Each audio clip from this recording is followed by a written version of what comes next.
ਜੇ ਕਿਸੇ ਨੂੰ ਇੰਗਲਿਸ਼ ਨਹੀਂ ਆਂਦੀ, ਉਹ ਕਮਿਊਨੀਕੇਟ ਨਹੀਂ ਕਰ ਸਕਦਾ ਤੇ ਉਹਨੂੰ ਆਊਟ ਆਫ ਸਰਵਿਸ ਕਰ ਦਿੱਤਾ ਜਾਵੇਗਾ। ਇਹ ਛੋਟੀ ਜੀ ਗੱਲ ਨਹੀਂ ਹੈਗੀ ਕਿ ਜੇ ਡਰਾਈਵਰ ਆਊਟ ਆਫ ਸਰਵਿਸ ਹੁੰਦਾ ਹੈ, ਉਹਦੀ ਵਜ੍ਹਾ ਤੋਂ ਜਿਹੜਾ ਤੁਹਾਡਾ ਸਕੋਰ ਆ ਉਹ ਘੱਟ ਹੋ ਜਾਂਦਾ ਹੈ। ਸਕੋਰ ਦੇਖ ਕੇ ਜਿਹੜੇ ਬ੍ਰੋਕਰ ਨੇ ਉਹ ਤੁਹਾਨੂੰ ਲੋਡ ਨਹੀਂ ਦਿੰਦੇ। ਜੇ ਬ੍ਰੋਕਰ ਤੁਹਾਨੂੰ ਲੋਡ ਨਹੀਂ ਦਿੰਦੇ, ਤੁਹਾਡੀ ਇਨਕਮ ਨਹੀਂ ਹੁੰਦੀ। ਜਿਹੜਾ ਇੰਸ਼ੋਰੈਂਸ ਵਾਲੇ ਨੇ, ਜੇ ਉਹ ਵੀ ਬਾਰ-ਬਾਰ ਆਊਟ ਆਫ ਸਰਵਿਸ ਦੇਖਦੇ ਨੇ, ਉਹ ਤੁਹਾਡਾ ਇੰਸ਼ੋਰੈਂਸ ਦਾ ਰੇਟ ਵਧਾ ਸਕਦੇ ਨੇ। ਜੇ ਬਾਰ-ਬਾਰ ਆਊਟ ਆਫ ਸਰਵਿਸ ਹੁੰਦਾ, ਇਹ ਆਡਿਟ ਵੱਧ ਜਾਂਦੇ ਨੇ। ਜੇ ਆਡਿਟ ਵੱਧ ਜਾਏ ਤੇ ਇਹ ਵੀ ਲੈਵਲ ਆ ਸਕਦਾ ਕਿ ਪੂਰੀ ਦੀ ਪੂਰੀ ਕੰਪਨੀ ਨੂੰ ਹੀ ਆਊਟ ਆਫ ਸਰਵਿਸ ਕਰ ਦਿੱਤਾ ਜਾਏ। ਅੱਛਾ, ਮੈਂ ਸੈਯਦ ਸਾਹਿਬ ਤੁਹਾਨੂੰ ਇਹ ਪੁੱਛਣਾ ਚਾਹਾਂਗਾ ਕਿ ਟਰੱਕਿੰਗ ਦਾ ਕੰਮ ਜੋ ਉਮੀਦ ਸੀਗੀ ਉਹਦੇ ਤੋਂ ਵੀ ਕਿਤੇ ਜਾ ਕੇ ਸਲੋ ਹੋ ਗਿਆ, ਡਾਊਨ ਹੋ ਗਿਆ ਹੈ। ਟਰੱਕ ਤੁਸੀਂ ਫਿਰ ਵੇਚੀ ਜਾ ਰਹੇ ਜੇ, ਇੱਕ ਕਮਾਲ ਤੇ ਦੱਸੋ। ਆਪਾਂ ਜਦੋਂ ਯੂਜ਼ ਕਰਦੇ ਨਾ ਵਰਡ ਟਰੱਕਿੰਗ ਦਾ ਕੰਮ ਡਾਊਨ ਹੋ ਗਿਆ, ਆਪਾਂ ਇਹ ਨਹੀਂ ਕਿ ਬੰਦ ਹੋ ਗਿਆ। ਉਤਾਰ ਚੜਾਓ ਜਿਹੜਾ ਪਾਰਟ ਆਫ ਬਿਜ਼ਨਸ ਹੈਗਾ, ਕੰਮ ਡਾਊਨ ਹੈਗਾ just because of economical reason. ਤੁਹਾਨੂੰ ਪਤਾ ਹੀ ਜਿਹੜਾ ਟਰੰਪ ਦੇ ਟੈਰਿਫ ਚੱਲਦੇ ਨੇ, ਇਸ ਪਾਸੇ ਸਾਡੇ ਜਿਹੜੇ ਇੰਟਰਨੈਸ਼ਨਲ ਟਰੱਕ ਨੇ ਅੱਜਕੱਲ ਉਹ ਬਹੁਤ ਜ਼ਿਆਦਾ ਵਿਕ ਰਹੇ ਨੇ। ਉਹਦੀ ਰੀਜ਼ਨ ਇਹ ਆ ਕਿ ਸਾਲ ਦੀ ਵਾਰੰਟੀ ਦੇ ਰਹੇ ਆ ਤੇ ਜਿਹੜਾ ਇਸ ਟਾਈਮ ਤੇ ਟਰੱਕ ਲੈ ਕੇ ਜਾ ਰਿਹਾ ਉਹਨੂੰ ਪਤਾ ਉਹਦੀ ਇਨਕਮ ਘੱਟ ਹੋਣੀ ਆ। ਜੇ ਇਨਕਮ ਘੱਟ ਹੋਈ ਕਿ ਕੋਈ ਬ੍ਰੇਕ ਡਾਊਨ ਹੋ ਗਿਆ, ਦੇਖੋ ਅੱਜਕੱਲ ਨਵੇਂ ਟਰੱਕਾਂ 'ਚ ਬ੍ਰੇਕ ਡਾਊਨ ਹੋ ਜਾਂਦਾ ਹੈ। ਜੇ ਬ੍ਰੇਕ ਡਾਊਨ ਹੋ ਜਾਏ ਇਲੈਕਟ੍ਰੋਨਿਕਲੀ ਜਾਂ ਕੋਈ ਹੋਰ ਚੀਜ਼, ਵਾਰੰਟੀ 'ਚ ਕਵਰ ਹੈ ਇੰਟਰਨੈਸ਼ਨਲ ਦੀ। ਸਾਲ ਦੀ ਤੁਸੀਂ ਕਿਸੇ ਵੀ ਇੰਟਰਨੈਸ਼ਨਲ ਡੀਲਰਸ਼ਿਪ ਚਲ ਜਾਓ, ਟੋ ਕਰਾ ਲਓ, $1100 ਦੀ ਟੋਇੰਗ ਵੀ ਕਵਰ ਹੈ। ਉਹਦੇ ਨਾਲ ਤੁਸੀਂ ਈਜ਼ੀਲੀ ਜਿਹੜਾ ਨਾ ਮੈਨੇਜ ਕਰ ਸਕਦੇ ਚੀਜ਼ਾਂ ਨੂੰ। ਪਰ ਉਹਦੇ 'ਚ ਵੀ ਦੇਖੋ ਅਸੀਂ ਕੋਸ਼ਿਸ਼ ਕਰਦੇ ਹਾਂ ਸਮਾਨ ਉਹ ਦਈਏ ਜਿਹੜਾ ਉਸ ਲੈਵਲ ਤੇ ਜਾਵੇ ਹੀ ਨਾ। ਪਰ ਜੇ ਹੋ ਜਾਏ ਤੇ ਚਲੋ ਸਾਨੂੰ ਕੋਈ ਪ੍ਰੋਬਲਮ ਨਹੀਂ ਹੁੰਦੀ, ਅਸੀਂ ਉਹਨੂੰ ਕਿਸੇ ਵੀ ਇੰਟਰਨੈਸ਼ਨਲ ਡੀਲਰਸ਼ਿਪ ਤੇ ਪ੍ਰਾਪਤ ਕਰਾ ਦਿੰਦੇ। ਇਸ ਵੇਲੇ ਜੀ ਟਰੱਕ ਜਿਹੜੇ ਵਧੀਆ ਲੱਭਣਾ ਥੋੜੇ ਮੁਸ਼ਕਿਲ ਹੋ ਗਏ ਨੇ, ਪਰ ਫਿਰ ਵੀ ਜਿਹੜੇ ਆਪਣੇ ਫਰੈਂਡਸ ਨੇ ਜਿਹੜੇ ਫਰੇਟ ਲਾਈਨਰ ਲੈਣਾ ਚਾਹੁੰਦੇ ਨੇ, ਉਹਨਾਂ ਵਾਸਤੇ ਅਸੀਂ ਫਰੇਟ ਲਾਈਨਰ ਲੱਭ ਲਏ ਨੇ। ਟਾਪ ਦੇ ਫਰੇਟ ਲਾਈਨਰ ਨੇ, ਲੈਂਡ ਕਰ ਗਏ ਨੇ ਆਲਰੇਡੀ, ਕੁਝ ਰਸਤੇ 'ਚ ਨੇ। ਸਾਡੀ ਵੈਬਸਾਈਟ ਤੇ ਆਲਰੇਡੀ ਮੇਰਾ ਖਿਆਲ ਹੈ ਕਾਫੀ ਜ਼ਿਆਦਾ ਅਪਡੇਟ ਹੋ ਗਏ ਨੇ। ਪੰਜਾਬੀ ਰੇਡੀਓ USA ਦੇਖ ਰਹੇ ਸੁਣ ਰਹੇ ਸਭ ਸਤਿਕਾਰਯੋਗ ਸਰੋਤਿਆਂ ਦੀ ਸੇਵਾ 'ਚ ਮੇਰੇ ਮਸੂਦ ਮੱਲੀ ਵੱਲੋਂ ਦੋਵੇਂ ਹੱਥ ਜੋੜ ਕੇ ਸਲਾਮ, ਆਦਾਬ ਔਰ ਸਤਿ ਸ੍ਰੀ ਅਕਾਲ ਔਰ ਜੀ ਆਇਆਂ ਨੂੰ, ਔਰ ਸਵਾਗਤ ਹੈ ਤੁਹਾਡਾ ਅੱਜ ਦੀ ਇਸ ਮੁਲਾਕਾਤ 'ਚ ਜੋ ਅਸੀਂ ਕਰ ਰਹੇ ਹਾਂ USA ਟਰੱਕ ਸੇਲਸ ਤੋਂ ਸੈਯਦ ਸਾਹਿਬ ਦੇ ਨਾਲ। ਅੱਜ ਵੀ ਸਾਡੇ ਰੂਬਰੂ ਨੇ ਸੈਯਦ ਸਾਹਿਬ, ਜੀ ਆਇਆਂ ਨੂੰ, ਸਵਾਗਤ ਹੈ ਜੀ ਤੁਹਾਡਾ ਅੱਜ ਦੀ ਇਸ ਗੱਲਬਾਤ 'ਚ, ਅੱਜ ਦੀ ਇਸ ਪੇੜ 'ਚ। ਸਤਿ ਸ੍ਰੀ ਅਕਾਲ ਜੀ, ਨਮਸਕਾਰ, ਅਸਲਾਮ ਵਾਲੇਕੁਮ ਸਭ ਨੂੰ ਜੀ। ਬੜੀ ਬੜੀ ਮਿਹਰਬਾਨੀ। ਅੱਛਾ, ਮੈਂ ਸੈਯਦ ਸਾਹਿਬ ਤੁਹਾਨੂੰ ਇਹ ਪੁੱਛਣਾ ਚਾਹਾਂਗਾ ਕਿ ਟਰੱਕਿੰਗ ਦਾ ਕੰਮ ਜੋ ਉਮੀਦ ਸੀਗੀ ਉਹਦੇ ਤੋਂ ਵੀ ਕਿਤੇ ਜਾ ਕੇ ਸਲੋ ਹੋ ਗਿਆ, ਡਾਊਨ ਹੋ ਗਿਆ ਹੈ। ਟਰੱਕ ਤੁਸੀਂ ਫਿਰ ਵੇਚੀ ਜਾ ਰਹੇ ਜੇ, ਇੱਕ ਕਮਾਲ ਤੇ ਦੱਸੋ। ਦੇਖੋ ਆਪਾਂ ਜਦੋਂ ਯੂਜ਼ ਕਰਦੇ ਨਾ ਵਰਡ ਟਰੱਕਿੰਗ ਦਾ ਕੰਮ ਡਾਊਨ ਹੋ ਗਿਆ ਹੈ, ਆਪਾਂ ਇਹ ਨਹੀਂ ਕਿ ਬੰਦ ਹੋ ਗਿਆ। ਅੱਛਾ, ਠੀਕ ਹੈ। ਦੇਖੋ ਉਤਾਰ ਚੜਾਓ ਜਿਹੜਾ ਪਾਰਟ ਆਫ ਬਿਜ਼ਨਸ ਹੈਗਾ। ਹੁਣ ਆਪਾਂ ਜਦੋਂ ਗੱਲ ਕਰਦੇ ਆ ਟਰੱਕਿੰਗ ਦੇ ਬਿਜ਼ਨਸ ਦੀ, ਉਹਦੇ 'ਚ ਡਰਾਈਵਰ ਇੱਕ ਐਂਟੀਟੀ ਹੈਗਾ, ਟਰੱਕਿੰਗ ਬਿਜ਼ਨਸ ਇੱਕ ਹੋਰ ਐਂਟੀਟੀ ਆ, ਪਰ ਇਹ ਸਾਰੇ ਆਪਸ 'ਚ ਕਨੈਕਟਡ ਨੇ। ਠੀਕ ਹੈ। ਜਿਵੇਂ ਚੰਗਾ ਡਰਾਈਵਰ ਇੱਕ ਚੰਗਾ ਬਿਜ਼ਨਸਮੈਨ ਹੋ ਸਕਦਾ ਹੈ, ਪਰ ਉਹਦੇ ਨਾਲ ਹੀ ਚੰਗਾ ਡਰਾਈਵਰ ਸ਼ਾਇਦ ਹੋ ਸਕਦਾ ਚੰਗਾ ਬਿਜ਼ਨਸਮੈਨ ਨਾ ਹੋਵੇ। ਤੇ ਇਸ ਟਾਈਮ ਤੇ ਵੀ ਬਹੁਤ ਸਾਰੀ ਓਪਰਚੁਨਿਟੀਆਂ ਹੈਗੀਆਂ। ਕੰਮ ਡਾਊਨ ਹੈਗਾ just because of economical reason. ਤੁਹਾਨੂੰ ਪਤਾ ਹੀ ਜਿਹੜਾ ਟਰੰਪ ਦੇ ਟੈਰਿਫ ਚੱਲਦੇ ਨੇ। ਜੇ ਤੁਸੀਂ ਫਲੈਟ ਬੈਡ ਵੱਲ ਦੇਖੋ, ਉਹ ਆਲਰੇਡੀ ਥੋੜਾ ਜਿਹਾ ਚੱਲ ਪਿਆ ਹੈ। ਇਹ ਨਹੀਂ ਕਵਾਂਗਾ ਕਿ ਬਹੁਤ ਚੱਲ ਪਿਆ, ਪਰ ਉਹਦਾ ਠੀਕ ਰੇਟ ਗੁਜ਼ਾਰਾ ਹੋ ਜਾਂਦਾ। ਠੀਕ ਹੈ। ਰੀਫਰ ਤੇ ਡਰਾਈ ਦਾ ਜਿਹੜਾ ਰੇਟ ਘੱਟ ਆ, ਉਹਦੀ ਰੀਜ਼ਨ ਇਹ ਆ ਕਿ ਬਹੁਤ ਸਾਰੇ ਲੋਕਾਂ ਨੇ ਆਲਰੇਡੀ ਟੈਰਿਫ ਦਾ ਸੁਣ ਕੇ ਸਮਾਨ ਮੰਗਾ ਲਿਆ ਸੀ। ਪਲੱਸ ਜਿਹੜਾ ਰੀਫਰ ਦਾ ਹਾਲੀ ਸੀਜ਼ਨ ਉਹਦਾ ਇਦਾਂ ਸ਼ੁਰੂ ਨਹੀਂ ਹੋਇਆ ਜਿਹੜਾ ਹੋਣਾ ਚਾਹੀਦਾ ਸੀ। ਪਲੱਸ ਜਿਹੜੇ ਨੇ ਬਹੁਤ ਸਾਰੇ ਲੋਕ ਨੇ ਜਿਹੜੇ ਉਹ ਮਤਲਬ ਵੇਟ ਕਰ ਰਹੇ ਨੇ ਕਿ ਅੱਗੇ ਕੀ ਸੈਟਅਪ ਹੋਏਗਾ, ਕਿੱਦਾਂ ਜਿਹੜੀ ਆਉਣ ਵਾਲੇ ਹਾਲਾਤ ਨੇ ਬਣਨਗੇ। ਟ੍ਰੇਡ ਵਾਰ ਜਿਹੜੀ ਯੂਜ਼ ਕਰਦੇ ਨੇ ਵਰਡ ਟ੍ਰੇਡ ਵਾਰ, ਉਹ ਅੱਗੇ ਕਿੱਦਾਂ ਚੱਲੇਗੀ। ਉਹਦੇ ਬਾਅਦ ਨੈਸਡੈਕ ਤੁਹਾਡੇ ਸਾਹਮਣੇ ਡਾਊਨ ਹੋ ਗਿਆ ਬਹੁਤ ਜ਼ਿਆਦਾ। ਸਟਾਕ ਐਕਸਚੇਂਜਾਂ ਜਿਹੜੀਆਂ ਨੇ ਉਹ ਡਾਊਨ ਪਰਫਾਰਮ ਕਰ ਰਹੀਆਂ ਨੇ। ਉਹਦੇ ਬਾਅਦ ਸਭ ਤੋਂ ਵੱਡੀ ਗੱਲ ਹੈ ਜਿਹੜਾ ਟੈਸਲਾ ਦਾ ਪ੍ਰੋਫਿਟ ਆ ਉਹ 70% ਘੱਟ ਹੋ ਗਿਆ। ਸੇਲ 20% ਘੱਟ ਹੋਈ ਹੈ, ਪ੍ਰੋਫਿਟ 70% ਘੱਟ ਹੋ ਗਿਆ। ਠੀਕ ਹੈ। ਇਹ ਚੀਜ਼ਾਂ ਦੇਖ ਕੇ ਚੱਲਿਆ ਜਾਏ ਤੇ ਡੈਫੀਨਿਟਲੀ ਟਰੱਕਿੰਗ ਦੀ ਜਿਹੜੀ ਲੋਡਾਂ ਦੀ ਪ੍ਰਾਈਸ ਹੈ ਉਹ ਡਾਊਨ ਹੈ, ਪਰ on the other side trucking ਤੇ ਚੱਲ ਰਹੀ ਹੈ ਜੀ।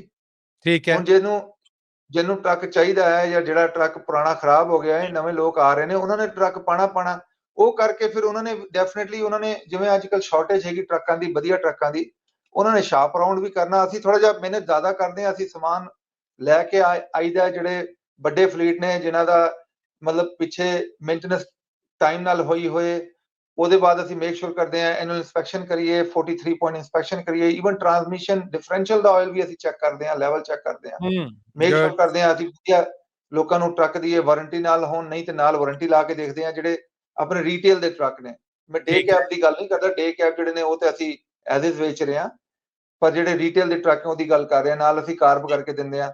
ਉਹ ਕਰਕੇ ਲੋਕੀ ਜਿਹੜੇ ਨੇ, ਜੇ ਮਾਰਕੀਟ 'ਚ ਕਸਟਮਰ ਹਾਫ ਨੇ, ਐਗਜ਼ਾਮਪਲ ਕਰ ਰਹੇ ਹਾਂ ਬਾਏ ਕਰਨ ਵਾਸਤੇ ਜੀ, ਉਹਨਾਂ 'ਚ ਜਿਹੜੀ ਹਾਫ ਦੇ ਅੰਦਰ ਮੋਸਟ ਜਿਹੜੀ ਉਹਨਾਂ ਦੀ ਫੋਕਸ ਆ ਉਹ ਵਧੀਆ ਟਰੱਕਾਂ ਵਾਸਤੇ ਹੈ, ਕਿਉਂਕਿ ਆਫ ਕੋਰਸ ਜਿਹਨੇ ਪੈਸੇ ਲਾਣੇ ਉਹਨੇ ਦੇਖਣਾ ਕਿ ਯਾਰ ਮੇਰਾ ਕੰਮ ਵੀ ਡਾਊਨ ਚੱਲਣਾ ਤੇ ਟਰੱਕਾਂ ਦੀ ਪ੍ਰਾਈਸ ਵੀ ਥੋੜੀ ਜਿਹੀ ਵੱਧ ਗਈ ਆ, ਤੇ ਫਿਰ ਉਹ ਵੈਲਿਊ ਨੂੰ ਦੇਖਦਾ। ਜਦੋਂ ਵੈਲਿਊ ਨਹੀਂ ਦੇਖਦਾ ਕਿ ਫਿਰ USA ਟਰੱਕ ਸੇਲ ਜਿਹੜੀ ਆ ਉਹ ਵੈਲਿਊ ਪ੍ਰੋਵਾਈਡ ਕਰ ਰਿਹਾ, ਉਹ ਵੈਲਿਊ ਬਿਲਕੁਲ ਠੀਕ ਪ੍ਰੋਵਾਈਡ ਕਰਕੇ ਜਿਹੜਾ ਅਸੀਂ ਬੈਸਟ ਆਪਸ਼ਨ ਦੇ ਰਹੇ ਹਾਂ ਫਾਈਨਾਂਸ ਦੀ ਵੀ, ਇਸ ਕਰਕੇ ਸਾਡਾ ਜਿਹੜਾ ਸਮਾਨ ਉਹ ਵਿਕ ਰਿਹਾ, ਵਧੀਆ ਵਿਕ ਰਿਹਾ। ਪਰ ਠੀਕ ਔਨ ਹੈ ਦਾ ਸੇਮ ਠੀਕ ਹੈ ਟਾਈਮ ਉਹਨੂੰ ਜਿਹੜੀ ਨਵੇਂ ਸਮਾਨ ਨੂੰ ਸੋਰਸ ਕਰਨਾ ਉਹ ਥੋੜਾ ਥੋੜਾ ਸਾਨੂੰ ਚੱਕਰ ਹੀ ਪੈ ਜਾਂਦਾ। ਪਰ ਅਸੀਂ ਥੋੜਾ ਮਿਹਨਤ ਜ਼ਿਆਦਾ ਕਰਦੇ ਹਾਂ ਸਮਾਨ ਲੱਭਣ ਵਾਸਤੇ ਤੇ ਘੱਟ ਮਿਹਨਤ ਕਰਦੇ ਹਾਂ ਵੇਚਣ ਵਾਸਤੇ। ਜੇ ਸਮਾਨ ਠੀਕ ਹੋਏ, ਇਕਵਿਪਮੈਂਟ ਠੀਕ ਹੋਏ, ਚੰਗਾ ਸੋਰਸ ਹੋਇਆ ਹੈ, ਉਹਦੇ ਚ ਲੱਭਣ ਨੂੰ ਤੇ ਥੋੜਾ ਜਿਹਾ ਟਾਈਮ ਲੱਗ ਜਾਂਦਾ, ਪਰ ਵੇਚਣ ਨੂੰ ਟਾਈਮ ਨਹੀਂ ਲੱਗਦਾ। ਉਹ ਸਿੰਪਲ ਸਾਡਾ ਕੰਮ ਹੋ ਜਾਂਦਾ ਜੀ। ਠੀਕ ਹੈ ਬਿਲਕੁਲ ਠੀਕ ਹੈ। ਸੁਥਰੀ ਸ਼ੈ ਹੋਵੇ ਤੇ ਫਿਰ ਉਹ ਜਾਂਦਿਆਂ ਟਾਈਮ ਨਹੀਂ ਲੱਗਦਾ, ਸੁਥਰੀ ਸ਼ੈ ਲੱਭਣ 'ਚ ਸਮਾਂ ਲੱਗਦਾ। ਜੀ ਬਿਲਕੁਲ, ਉਹਦਾ ਸੁਥਰੀ ਸੁਥਰੀ ਸ਼ੈ ਲੱਭਣ ਵਾਸਤੇ ਸਾਡਾ ਜਿਹੜਾ ਨਾ ਕੀ ਨਾ ਆਪਣਾ ਲੱਗ ਪਤਾ ਜਾਂਦਾ ਹੈ ਇਸ ਤਰ੍ਹਾਂ ਕੋ। ਇਹ ਮੈਂ ਤੁਸੀਂ ਤੇ ਚਲੋ ਲੱਗ ਪਤਾ ਜਾਂਦਾ ਹੈ। ਮੈਂ ਤੁਹਾਡੇ ਜਿਹੜੇ ਮਿਹਰਬਾਨ ਨੇ, ਕਦਰਦਾਨ ਨੇ, ਉਹਨਾਂ ਬਾਰੇ ਵੀ ਪੁੱਛਣਾ ਚਾਹਾਂਗਾ ਕਿ ਸੁਥਰੀ ਸ਼ੈ ਉਹਨਾਂ ਤੱਕ ਅਪਣਾਉਣ ਵਾਸਤੇ ਉਹਨਾਂ ਨੂੰ ਤੇ ਖੇਚਲ ਨਹੀਂ ਆਉਂਦੀ। ਇਹ ਮੇਰਾ ਖਿਆਲ ਹੈ ਕਿ ਸਾਰੀ ਸਿਰ ਲੈ ਲੈਂਦੇ ਜੀ ਤੁਸੀਂ। ਜੀ ਉਹਦਾ ਬੈਨੀਫਿਟ ਦੇਖੋ, ਅਸੀਂ ਵੀ ਜਦੋਂ ਮਤਲਬ ਸਮਾਨ ਇਕਵਿਪਮੈਂਟ ਲੈਣ ਜਾਂਦੇ ਸੀ, ਇਕਵਿਪਮੈਂਟ ਲੈਣਾ ਇੱਕ ਕੰਮ ਹੁੰਦਾ ਸੀ, ਉਹਦੇ ਬਾਅਦ ਨਿਗੋਸ਼ੀਏਟ ਕਰਦੇ ਸੀ ਸਾਡੇ ਨਾਲ। ਉਹਦੇ ਬਾਅਦ ਅਸੀਂ ਉਹਨਾਂ ਨਾਲ ਨਿਗੋਸ਼ੀਏਟ ਕਰਦੇ ਸੀ, ਭਾਈ ਇਹਦੇ 'ਚ ਲਾਈਟਾਂ ਆ ਰਹੀਆਂ, ਲਾਈਟਾਂ ਠੀਕ ਕਰ ਦਿਓ, ਇਹਦੇ 'ਚ ਇਹ ਚੀਜ਼ ਖਰਾਬ ਹੈ, ਇਹ ਚੀਜ਼ ਠੀਕ ਕਰ ਦਿਓ, ਉਹ ਚੀਜ਼ ਠੀਕ ਕਰ ਦਿਓ। ਉਹਦੇ ਬਾਅਦ ਲੈ ਕੇ ਬਾਹਰ ਜਾਈਦਾ ਸੀ, ਫਿਰ ਇਲੈਕਟ੍ਰੀਸ਼ੀਅਨ ਕੋਲ ਜਾਈਦਾ ਸੀ, ਫਿਰ ਮਕੈਨਿਕ ਕੋਲ ਜਾਈਦਾ ਸੀ, ਫਿਰ ਮਤਲਬ ਇਹ ਸਾਡਾ ਜਿਹੜਾ ਦੌੜ ਭੱਜ ਬਹੁਤ ਜ਼ਿਆਦਾ ਹੋ ਜਾਂਦੀ ਸੀ। ਉਸ ਟਾਈਮ ਤੇ ਠੀਕ ਸਾਡੀ ਹੈ ਇੰਸ਼ੋਰੈਂਸ ਵੀ ਚੱਲ ਰਹੀ ਹੁੰਦੀ ਸੀ। ਇਹ ਚੀਜ਼ਾਂ ਨੂੰ ਅਸੀਂ ਅਵੋਇਡ ਕਰਨ ਵਾਸਤੇ ਮੇਕ ਸ਼ੋਰ ਕਰ ਰਹੇ ਹਾਂ ਕਿ ਅਪ ਫਰੰਟ ਥੋੜਾ ਜਿਹਾ ਕਸ਼ਟ ਲੈ ਲਈਏ, ਪਰ ਕਸਟਮਰ ਨੂੰ ਇਦਾਂ ਦਾ ਸਮਾਨ ਦੀ ਕਸਟਮਰ ਵਾਪਸੀ ਆਵੇ। ਠੀਕ ਹੁਣ ਹੈ ਜਿਵੇਂ ਸਾਡਾ 70% ਕਸਟਮਰ ਹੈ ਜਿਹੜਾ ਰਿਪੀਟ ਕਸਟਮਰ ਹੈ, ਪਰ ਅਸੀਂ ਇਹ ਨਹੀਂ ਕਹਿ ਰਹੇ ਜਿਹੜਾ ਸਮਾਨ ਵੇਚਦੇ ਆ ਕੋਈ ਉਹ ਲਾਈਕ ਬਹੁਤ ਹੀ ਟਾਪ ਦਾ ਸਮਾਨ ਹੁੰਦਾ। ਅਸੀਂ ਮਤਲਬ ਕੋਸ਼ਿਸ਼ ਕਰਦੇ ਹਾਂ ਸਾਡਾ ਸਮਾਨ ਜਿਹੜਾ ਬਾਕੀਆਂ ਦੇ ਕੰਪੈਰੀਜ਼ਨ ਬਹੁਤ ਵਧੀਆ ਹੁੰਦਾ ਹੈ। ਠੀਕ ਜੇ ਹੈ 100 ਟਰੱਕ ਵੇਚਾਂਗੇ ਉਹਦੇ ਚ ਇੱਕ ਅੱਧੇ ਟਰੱਕ ਦੀ ਫਿਰ ਵੀ ਪ੍ਰੋਬਲਮ ਆ ਜਾਂਦੀ ਹੈ। ਇਸ ਹੂੰ ਕਰਕੇ ਅਸੀਂ ਨਾਲ ਵਾਰੰਟੀ ਦਿੰਦੇ ਹਾਂ ਤਾਂ ਕਿ ਜੇ ਕਸਟਮਰ ਰਸਤੇ 'ਚ ਹੈਗਾ ਉਹ ਵਾਰੰਟੀ ਨੂੰ ਵਰਤ ਸਕੇ, ਵਾਰੰਟੀ ਨੂੰ ਯੂਜ਼ ਕਰ ਸਕੇ। ਜੇ ਬਿਲਕੁਲ ਠੀਕ ਵਾਰੰਟੀ ਨਾ ਬਿਲਕੁਲ ਹੋਈ ਠੀਕ ਤੇ ਡੈਫੀਨਿਟਲੀ ਫਿਰ ਤੁਹਾਨੂੰ ਪਤਾ ਹੈ ਬਹੁਤ ਡਿਫਿਕਲਟ ਹੋ ਜਾਂਦਾ ਹੈ। ਅਸੀਂ ਤਾਂ ਕੁਝ ਕਰ ਨਹੀਂ ਸਕਦੇ ਕਿਉਂਕਿ ਟਰੱਕ ਤੇ ਰੋਡ ਤੇ ਚਲੇ ਗਿਆ। ਪਰ ਜੇ ਵਾਰੰਟੀ ਹੋਏ ਤੇ ਵਾਰੰਟੀ ਕੰਪਨੀ ਇਨਵੋਲਵ ਹੋ ਜਾਂਦੀ ਤੇ ਵਾਰੰਟੀ ਕੰਪਨੀ ਜਿਹੜੀ ਹੈ ਲੁੱਕ ਆਫਟਰ ਕਰ ਦਿੰਦੀ ਹੈ। ਇਸ ਵਾਸਤੇ ਸਾਡੇ ਜਿਹੜੇ ਇੰਟਰਨੈਸ਼ਨਲ ਟਰੱਕ ਨੇ ਜੀ ਅੱਜ ਕੱਲ ਉਹ ਬਹੁਤ ਜ਼ਿਆਦਾ ਵਿਕ ਰਹੇ ਨੇ। ਉਹਦੀ ਠੀਕ ਹੈ ਰੀਜ਼ਨ ਇਹ ਆ ਅਸੀਂ ਸਾਲ ਦੀ ਵਾਰੰਟੀ ਦੇ ਰਹੇ ਹਾਂ ਤੇ ਜਿਹੜਾ ਇਸ ਟਾਈਮ ਤੇ ਟਰੱਕ ਲੈ ਕੇ ਜਾ ਰਿਹਾ ਉਹਨੂੰ ਪਤਾ ਉਹਦੀ ਇਨਕਮ ਘੱਟ ਹੋਣੀ ਆ। ਜੇ ਇਨਕਮ ਘੱਟ ਹੋਈ ਕਿ ਕੋਈ ਬ੍ਰੇਕਡਾਊਨ ਹੋ ਗਿਆ, ਦੇਖੋ ਅੱਜ ਕੱਲ ਨਵੇਂ ਟਰੱਕਾਂ 'ਚ ਬ੍ਰੇਕਡਾਊਨ ਹੋ ਜਾਂਦਾ ਹੈ। ਇੰਨੇ ਹੂੰ ਜ਼ਿਆਦਾ ਇਲੈਕਟ੍ਰੋਨਿਕ ਚੀਜ਼ਾਂ ਇਨਵੋਲਵ ਨੇ। ਜੇ ਬ੍ਰੇਕਡਾਊਨ ਹੋ ਜਾਏ ਇਲੈਕਟ੍ਰੋਨਿਕਲੀ ਜਾਂ ਕੋਈ ਹੋਰ ਚੀਜ਼, ਵਾਰੰਟੀ 'ਚ ਕਵਰ ਹੈ ਇੰਟਰਨੈਸ਼ਨਲ ਦੀ ਸਾਲ ਦੀ। ਤੁਸੀਂ ਕਿਸੇ ਵੀ ਇੰਟਰਨੈਸ਼ਨਲ ਡੀਲਰਸ਼ਿਪ ਚਲ ਜਾਓ, ਟੋ ਕਰਾ ਲਓ, $1100 ਦੀ ਟੋਇੰਗ ਵੀ ਕਵਰ ਆ।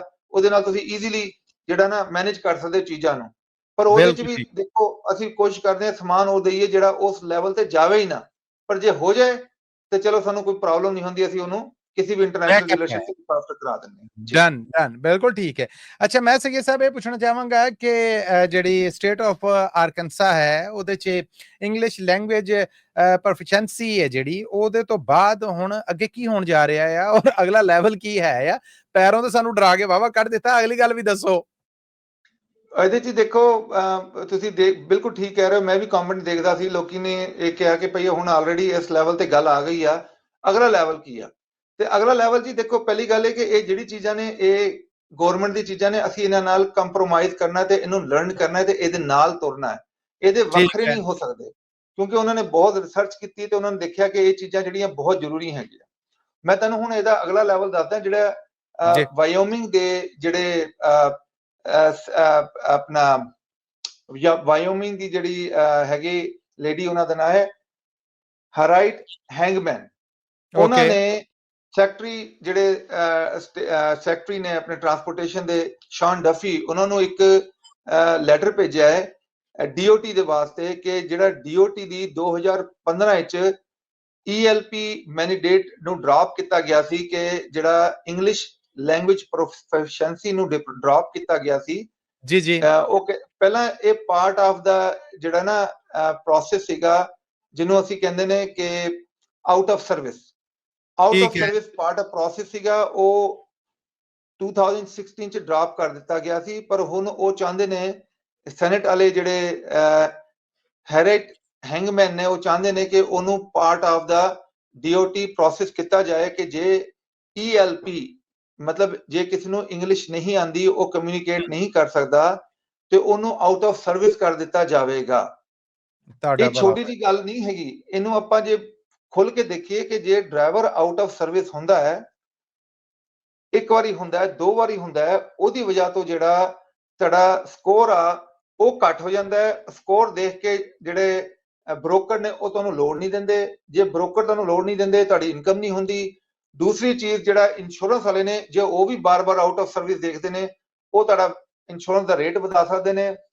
ਜੇ ਬਾਰ-ਬਾਰ ਆਊਟ ਆਫ ਸਰਵਿਸ ਹੁੰਦਾ ਹੈ, ਤੁਹਾਡੇ ਆਡਿਟ ਵੱਧ ਜਾਂਦੇ ਨੇ। ਜੇ ਆਡਿਟ ਵੱਧ ਜਾਏ ਤੇ ਇਹ ਵੀ ਲੈਵਲ ਆ ਸਕਦਾ ਹੈ ਕਿ ਪੂਰੀ ਦੀ ਪੂਰੀ ਕੰਪਨੀ ਨੂੰ ਹੀ ਆਊਟ ਆਫ ਸਰਵਿਸ ਕਰ ਦਿੱਤਾ ਜਾਏ। ਤੁਹਾਡਾ ਜੇ ਭਲਾ ਹੋਵੇ, ਪੂਰੀ ਕੰਮ ਖਰਾਬ ਹੈ।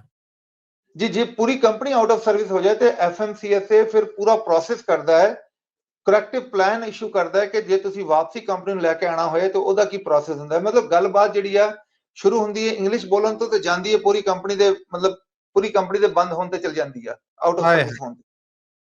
ਉਹਦੇ ਵਾਸਤੇ ਸਾਨੂੰ ਚਾਹੀਦਾ ਕਿ ਅਸੀਂ ਕੋਸ਼ਿਸ਼ ਕਰੀਏ ਕਿ ਹੁਣ ਤੋਂ ਹੀ ਸ਼ੁਰੂ ਕਰ ਦਈਏ ਇੰਗਲਿਸ਼ ਨੂੰ ਲਰਨ ਕਰਨਾ। ਇੰਗਲਿਸ਼ ਲਰਨ ਕਰਨਾ ਕੋਈ ਮੁਸ਼ਕਿਲ ਗੱਲ ਨਹੀਂ। ਮੈਂ ਤੁਹਾਨੂੰ ਪਹਿਲਾਂ ਵੀ ਐਗਜ਼ਾਮਪਲ ਦਿੱਤੀ। ਆਪਣੇ ਕੋਲ ਮੁੰਡਾ ਹੈਗਾ, 3 ਮਹੀਨੇ ਪਹਿਲਾਂ ਆਇਆ, ਹੁਣ ਤੇ ਚਲੋ 4 ਮਹੀਨੇ ਕਹਿ ਦਿਓ। ਉਹਨੂੰ ਇੰਗਲਿਸ਼ ਨਹੀਂ ਬੋਲਣੀ ਆਉਂਦੀ ਸੀ। ਉਹ ਸਾਰਾ ਦਿਨ ਟੁੱਟੀ ਲਾਈ ਰੱਖਦਾ ਆਪਣੇ ਕੰਨ 'ਚ, ਜਿਹੜਾ ਹੈਡਫੋਨ ਹੁੰਦਾ, ਤੇ YouTube ਵੀਡੀਓ ਦੇਖਦਾ ਰਹਿੰਦਾ ਤੇ ਹੁਣ ਉਹ ਚੰਗਾ ਭਲਾ ਕਮਿਊਨੀਕੇਟ ਕਰ ਜਾਂਦਾ। ਵਾਹ। ਇਦਾਂ ਹੀ ਆਪਣਾ ਇੱਕ ਹੋਰ ਮੁੰਡਾ ਹੈਗਾ, ਜਿਹੜਾ ਸਟੋਰ ਤੇ ਖੜਾ। ਜਦੋਂ ਪਹਿਲੇ ਦਿਨ ਮੈਂ ਦੇਖਿਆ ਸੀ ਉਹਨੂੰ, ਉਹਦੀ ਲੈਂਗੁਏਜ ਸਮਝੋ ਬਹੁਤ ਜ਼ੀਰੋ ਸੀ, ਪਰ ਹੁਣ ਉਹ ਸਟੋਰ ਤੇ ਖੜਾ ਬਾਰ-ਬਾਰ ਲੋਕਾਂ ਨਾਲ ਗੱਲਬਾਤ ਕਰਦਾ ਤਾਂ ਉਹ ਵੀ ਵਧੀਆ ਇੰਗਲਿਸ਼ ਬੋਲ ਲੈਂਦਾ। ਇੰਗਲਿਸ਼ ਦਾ ਮਕਸਦ ਹੈ ਕਿ ਕਮਿਊਨੀਕੇਟ ਕਰ ਲੈਂਦਾ। ਹੈ। ਬਿਲਕੁਲ ਠੀਕ ਹੈ, ਕਮਿਊਨੀਕੇਸ਼ਨ ਸਕਿੱਲ ਵਧੀ। ਤੇ ਉਹਦੀ ਰੀਜ਼ਨ ਉਹ ਜ਼ਰੂਰ ਉਹਦੇ ਤੇ ਫੋਕਸ ਕਰਨਾ ਚਾਹੀਦਾ, ਉਹਨੂੰ ਲਰਨ ਕਰਨਾ ਚਾਹੀਦਾ। ਤੇ ਪਲੱਸ ਮੈਂ ਤੇ ਇਹੀ ਕਹਾਂਗਾ ਕਿ ਇੰਨਾ ਕੋਈ ਮੁਸ਼ਕਿਲ ਕੰਮ ਨਹੀਂ ਹੈਗਾ। ਜੇ ਆਪਾਂ ਗਾਣੇ ਗੂਣੇ ਨਾ ਸੁਣਿਆ ਕਰੀਏ, ਇੰਗਲਿਸ਼ ਲਰਨ ਕਰਨ ਵਾਸਤੇ ਡਿਫਰੈਂਟ ਯੂਟਿਊਬਾਂ ਲਾ ਦਿਆ ਕਰੇ, ਉਹਦੇ ਨਾਲ ਸਾਡਾ ਕੰਮ ਬਹੁਤ ਈਜ਼ੀ ਹੋ ਸਕਦਾ ਹੈ। ਬਿਲਕੁਲ ਠੀਕ। ਤੇ ਉਹ ਤੋਂ ਫਿਰ ਸਾਨੂੰ ਬੈਨੀਫਿਟ ਵੀ ਆ। ਦੇਖੋ ਹੁਣ ਜੇ ਲਾ ਇਸ ਤਰ੍ਹਾਂ ਦਾ ਬਣ ਰਹੇ ਨੇ ਤੇ ਹੁਣ ਆਪਾਂ ਆਲਰੇਡੀ ਆਪਣੇ ਆਪ ਨੂੰ ਰੈਡੀ ਕਰ ਲਈਏ।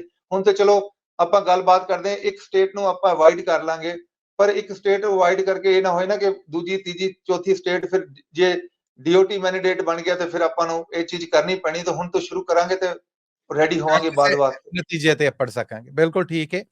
ਅਖੀਰ ਤੇ ਮੈਂ ਸਈਦ ਸਾਹਿਬ ਇਹ ਪੁੱਛਣਾ ਚਾਹਾਂਗਾ ਕਿ USA ਟਰੱਕ ਸੇਲਸ ਇੱਥੇ ਡੀਲਸ ਕੀ ਚੱਲ ਰਹੀਆਂ ਨੇ ਜਿਨ੍ਹਾਂ ਤੋਂ ਟਰੱਕਿੰਗ ਦੇ ਨਾਲ ਜੁੜੇ ਭੈਣ ਭਰਾ ਫਾਇਦਾ ਚੁੱਕ ਸਕਦੇ ਹੈ। ਇਸ ਵੇਲੇ ਜੀ ਟਰੱਕ ਜਿਹੜੇ ਵਧੀਆ ਲੱਭਣਾ ਥੋੜੇ ਮੁਸ਼ਕਿਲ ਹੋ ਗਏ ਨੇ, ਪਰ ਫਿਰ ਵੀ ਜਿਹੜੇ ਆਪਣੇ ਫਰੈਂਡਸ ਨੇ ਜਿਹੜੇ ਫਰੇਡ ਲਾਈਨਰ ਲੈਣਾ ਚਾਹੁੰਦੇ ਨੇ, ਉਹਨਾਂ ਵਾਸਤੇ ਅਸੀਂ ਫਰੇਡ ਲਾਈਨਰ ਲੱਭ ਲਏ ਨੇ ਜੀ। ਟਾਪ ਦੇ ਫਰੇਡ ਲਾਈਨਰ ਨੇ, ਲੈਂਡ ਕਰ ਗਏ ਨੇ ਆਲਰੇਡੀ, ਕੁਝ ਰਸਤੇ 'ਚ ਨੇ। ਸਾਡੀ ਵੈਬਸਾਈਟ ਤੇ ਆਲਰੇਡੀ ਮੇਰਾ ਖਿਆਲ ਹੈ ਕਾਫੀ ਜ਼ਿਆਦਾ ਅਪਡੇਟ ਹੋ ਗਏ ਨੇ। ਅਸੀਂ ਕੀ ਲੱਭਦੇ ਹਾਂ ਜੀ, ਜੇ ਫਰੇਡ ਲਾਈਨਰ ਲੱਭੀ ਹੈ, ਅਸੀਂ ਕੋਸ਼ਿਸ਼ ਕਰਦੇ ਹਾਂ ਕਿ ਉਹਦੇ 'ਚ ਆਵਰ ਘੱਟ ਹੋਣੇ ਚਾਹੀਦੇ ਨੇ। ਜੇ ਠੀਕ ਹੈ। APU ਲੱਗਾ ਕੰਪਨੀ ਦਾ, ਉਹ ਸਾਨੂੰ ਬਹੁਤ ਬੈਨੀਫਿਟ ਹੁੰਦਾ। ਦੂਜੀ ਚੀਜ਼ ਅਸੀਂ ਲੱਭਦੇ ਹਾਂ ਕਿ ਉਹਦੇ 'ਚ ਵਾਰੰਟੀ ਹੋਣੀ ਚਾਹੀਦੀ ਹੈ, ਕਿਉਂਕਿ ਜੇ ਇਕਵਿਪਮੈਂਟ ਦੇ ਅੰਦਰ ਵਾਰੰਟੀ ਨਾ ਹੋਏ, ਸਾਨੂੰ ਪਾਣੀ ਪਏ ਤੇ ਸਾਡਾ ਵੀ ਖਰਚਾ ਵੱਧ ਜਾਂਦਾ ਹੈ। ਤੇ ਦੂਸਰੀ ਗੱਲ, ਸਾਨੂੰ ਪਤਾ ਨਹੀਂ ਹੁੰਦਾ ਕਿ ਉਹ ਵਾਰੰਟੀ ਮਤਲਬ ਕਿੱਦਾਂ ਐਪਲੀਕੇਬਲ ਹੋਏਗੀ। ਠੀਕ ਹੈ। ਇਹ ਚੀਜ਼ਾਂ ਦੇ ਨਾਲ ਅਸੀਂ ਜਿਹੜਾ ਫਰੇਡ ਲਾਈਨਰ ਸਾਡੇ ਕੋਲ ਹੈਗੇ, ਉਹ ਬਹੁਤ ਕੁਆਲੀਫਾਈਡ ਫਰੇਡ ਲਾਈਨਰ ਨੇ। ਤੁਸੀਂ ਸਾਡੀ ਵੈਬਸਾਈਟ ਤੇ ਜਾ ਕੇ ਚੈੱਕ ਕਰ ਸਕਦੇ ਹੋ। ਜੇ ਪੰਜਾਬੀ ਪੜ੍ਹਨੀ ਹੈ ਤੇ punjabtrucksales.com, ਹਿੰਦੀ ਦੇਖਣੀ ਹੈ ਤੇ haryana-trucksales.com, ਜੇ ਇੰਗਲਿਸ਼ ਦੇਖਣੀ ਹੈ ਤੇ USA-trucksales.com, ਉਹਦੇ ਜਾ ਕੇ ਚੈੱਕ ਕਰ ਸਕਦੇ ਹੋ। ਤੁਹਾਨੂੰ ਸਕਰੀਨ ਤੇ ਨਜ਼ਰ ਵੀ ਆ ਰਿਹਾ ਹੋਏਗਾ। ਜੇ ਤੁਸੀਂ ਚਾਹੋ ਤੇ ਸਾਨੂੰ ਕਾਲ ਲਾ ਸਕਦੇ ਹੋ 1833-698-7224। ਮੈਂ ਰਿਪੀਟ ਕਰਦਾ 1833-698-7224। ਇਹਦੇ ਨਾਲ ਅਸੀਂ Punjabi language, Haryana language, Hindi language, Urdu language, English language, ਇਹ ਸਾਰੀ ਸਾਡੇ ਕੋਲ ਲੈਂਗੁਏजेस ਅਵੇਲੇਬਲ ਨੇ। ਪਰ ਤੁਸੀਂ ਹੁਣ ਜਿਹੜਾ ਸਿਸਟਮ ਸਾਡਾ USA ਟਰੱਕ ਸੇਲ ਦਾ, ਸਾਡੇ ਕੋਲ ਸੇਲਸ ਡਿਪਾਰਟਮੈਂਟ ਨਹੀਂ ਹੈਗਾ, ਸਾਡੇ ਕੋਲ ਅਕਾਊਂਟ ਮੈਨੇਜਰ ਹੈਗੇ। ਤੁਸੀਂ ਸਾਨੂੰ ਕਾਲ ਕਰੋ, ਆਨਲਾਈਨ ਜਾ ਕੇ ਤੁਸੀਂ ਆਪਣੇ ਫੋਨ ਦੇ ਉੱਤੇ ਸਾਰੀ ਇਨਵੈਂਟਰੀ ਚੈੱਕ ਕਰ ਸਕਦੇ ਹੋ। ਤੁਸੀਂ ਫੋਨ ਦੇ ਉੱਤੇ ਅਪਲਾਈ ਕਰ ਸਕਦੇ ਹੋ। ਅਸੀਂ ਤੁਹਾਨੂੰ ਡਾਕੂ ਸਾਈਨ ਭੇਜ ਦਾਂਗੇ, ਜਿਹੜਾ ਹੁੰਦਾ ਆਪਣਾ ਸਾਈਨ ਕਰਨ ਵਾਲਾ। ਤੁਸੀਂ ਸਾਈਨ ਕਰਕੇ ਐਪਲੀਕੇਸ਼ਨ ਅਪਲਾਈ ਕਰ ਸਕਦੇ ਹੋ ਤੇ ਬੈਸਟ ਅਪਰੂਵਲ ਆਉਣ ਦੇ ਬਾਅਦ ਤੁਸੀਂ ਡਾਊਨ ਪੇਮੈਂਟ ਦੇ ਕੇ ਆਪਣਾ ਇਕਵਿਪਮੈਂਟ ਲੈ ਸਕਦੇ ਹੋ। ਹੁਣ ਇਹ ਜਿਹੜੀ ਆਪਣਾ ਸਟੈਪਸ ਨੇ, ਇਹ ਬਹੁਤ ਜ਼ਿਆਦਾ ਸੇਵਿੰਗ ਆਫ ਟਾਈਮ ਹੈ ਤੇ ਸੇਵਿੰਗ ਆਫ ਮਨੀ ਆ।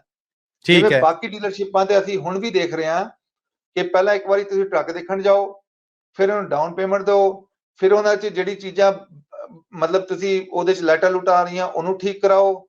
ਉਹਦੇ ਬਾਅਦ ਤੁਸੀਂ ਬਾਹਰ ਦਾ ਬੰਦਾ ਬੁਲਾ ਕੇ ਉਹਨੂੰ ਟਰੱਕ ਨੂੰ ਇੰਸਪੈਕਟ ਕਰਾਓ। ਉਹਦੇ ਬਾਅਦ ਤੁਸੀਂ ਐਪਲੀਕੇਸ਼ਨ ਕਰੋ। ਉਹਦੇ ਬਾਅਦ ਤੁਸੀਂ ਮਤਲਬ ਐਪਲੀਕੇਸ਼ਨ ਕਰਨ ਵਾਸਤੇ ਜਾਓ, ਉਹਦੇ ਬਾਅਦ ਅਪਰੂਵਲ ਜੇ ਆ ਗਈ ਤਾਂ ਅਪਰੂਵਲ ਦੇ ਡਾਊਨ ਪੇਮੈਂਟ ਦੇਣ ਵਾਸਤੇ ਜਾਓ, ਫਿਰ ਤੁਸੀਂ ਉਹਦੇ ਵਾਸਤੇ ਡਾਕੂਮੈਂਟ ਸਾਈਨ ਕਰਨ ਜਾਓ, ਫਿਰ ਟਰੱਕ ਚੱਕਣ ਜਾਓ। ਉਹ ਬਹੁਤ ਜ਼ਿਆਦਾ ਜਿਹੜਾ ਨਾ ਅਸੀਂ ਟਾਈਮ ਬਚਾ ਰਹੇ ਹਾਂ ਇਸ ਪੂਰੇ ਪ੍ਰੋਸੈਸ ਨੂੰ ਫਾਲੋ ਕਰਕੇ। ਤੇ ਠੀਕ ਦੂਸਰਾ ਹੈ। ਜਿਹੜੀ ਵੈਬਸਾਈਟ ਹੈ ਉਹਦੇ 'ਚ ਹਰ ਟਾਈਪ ਦੇ ਸਾਡੀ ਪਿਕਚਰਾਂ ਲੱਗੀਆਂ ਨੇ, ਤੁਸੀਂ ਈਵਨ ਇੰਜਨ ਦੀ ਸਾਊਂਡ ਵੀ ਸੁਣ ਸਕਦੇ ਹੋ। ਜਿਹੜੇ ਟਰੱਕ ਇਨਕਮਿੰਗ ਨੇ ਉਹ ਸ਼ਾਇਦ ਪੂਰੀ ਇਨਫੋਰਮੇਸ਼ਨ ਨਾ ਹੋਏ, ਪਰ ਆਹਿਸਤਾ ਆਹਿਸਤਾ ਉਹ ਅਪਲੋਡ ਕਰ ਰਹੇ ਹਾਂ ਅਸੀਂ। ਠੀਕ ਹੈ, ਤੇ ਬਿਲਕੁਲ ਠੀਕ। ਇਹਦੇ ਬੈਨੀਫਿਟ ਦੇਖੋ, ਤੇ ਬਾਕੀ ਜੇ ਕੋਈ ਵੀ ਕੁਐਸਚਨ ਹੋ ਤੁਸੀਂ ਸਾਨੂੰ ਕਾਲ ਲਾ ਸਕਦੇ ਹੋ 1833-698-7224 ਜੀ। ਬਿਲਕੁਲ ਠੀਕ ਹੈ ਸਈਦ ਸਾਹਿਬ, ਬਹੁਤ ਸ਼ੁਕਰੀਆ ਕਿ ਅੱਜ ਤੁਸੀਂ ਕੁਝ ਸਮਾਂ ਕੱਢਿਆ, ਸੁਣਨ ਵਾਲਿਆਂ ਦੇ ਰੂਬਰੂ ਹੋਏ ਔਰ ਇਸ ਮੁਲਾਕਾਤ ਨੂੰ ਜ਼ਰਾ ਫਰੂਟਫੁਲ ਕੀਤਾ। ਅਸੀਂ ਤੁਹਾਨੂੰ ਫਿਰ ਤੰਗ ਕਰਾਂਗੇ। ਬਹੁਤ ਧੰਨਵਾਦ ਅੱਜ ਦੀ ਮੁਲਾਕਾਤ ਲਈ। ਥੈਂਕ ਯੂ ਜੀ ਸਭ ਨੂੰ। ਸਤਿ ਸ੍ਰੀ ਅਕਾਲ, ਨਮਸਕਾਰ, ਸਲਾਮ ਅਲੈਕੁਮ ਜੀ। ਜੀ ਬੜੀ ਮਿਹਰਬਾਨੀ ਜੀ। ਇਹ ਸਨ USA ਟਰੱਕ ਸੇਲਸ ਤੋਂ ਸਈਦ ਸਾਹਿਬ। ਇਹਨਾਂ ਦੇ ਨਾਲ ਕੀਤੀ ਗਈ ਗੱਲਬਾਤ ਅਸੀਂ ਤੁਹਾਡੇ ਤੱਕ ਪਹੁੰਚਦੀ ਕੀਤੀ। ਫਿਰ ਮਿਲਾਂਗੇ, ਉਡੀਕ ਰੱਖਿਆ ਜੇ। ਉਸ ਮੁਲਾਕਾਤ ਤੱਕ ਲਈ ਤੁਹਾਡਾ ਮੇਰਾ ਸਾਡਾ ਸਾਰਿਆਂ ਦਾ ਰੱਬ ਰਾਖਾ।